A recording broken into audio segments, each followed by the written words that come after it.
आपका स्वागत है। कैसे हैं आप सब? आई होप आप सब अच्छे होंगे। मैं हूं आपके साथ सरिता बेनीवाल। आज है 1 दिसंबर की हम हरियाणा करंट अफेयर्स देख लेते हैं और कुछ इंपॉर्टेंट पॉइंट जो एग्जाम के पॉइंट ऑफ व्यू से बहुत ज़्यादा इंपॉर्टेंट है उनको देख लेते हैं। आइए शुरुआत करते हैं। 27वां हरियाणा राज्य खेल महोत्सव। यह महोत्सव हाल ही में गुरुग्राम के ताऊ देवीलाल स्टेडियम में शुरू हुआ था। इसकी थीम क्या थी? इसकी थीम थी मिट्टी से मेडल। यहाँ से इम्पोर्टेंट हो जाता है हमारा क्वेश्चन, क्योंकि थीम ज़्यादातर एग्जाम में पूछ ली जाती है, जो राज्यों में खेलों के महत्व को दर्शाता है। देसी गाय पर प्रोत्साहन। हरियाणा सरकार प्राकृतिक खेती को बढ़ावा देने के लिए देसी गाय खरीदने पर किसान को ₹30,000 की प्रोत्साहन राशि प्रदान कर रही है। वाहन जुर्माना कियोस्क की शुरुआत। वाहन मालिक अपने लंबी जुर्माने की जांच करने और QR कोड स्कैन करके तुरंत जुर्माना भरने के लिए एक नया कियोस्क सुविधा शुरू की गई है।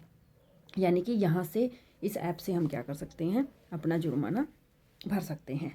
सतत विमानन ईंधन संयंत्र।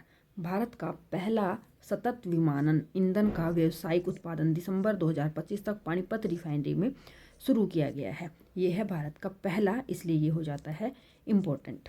बुनियादी ढांचा परियोजना। केंद्रीय गृह मंत्री ने हाल ही में हरियाणा में ₹825 करोड़ की विकास परियोजनाओं का उद्घाटन और शिलान्यास किया, जिसमें नर्सिंग कॉलेज, अस्पताल और स्वास्थ्य सेवाओं के बुनियादी ढांचे का सुधार शामिल है।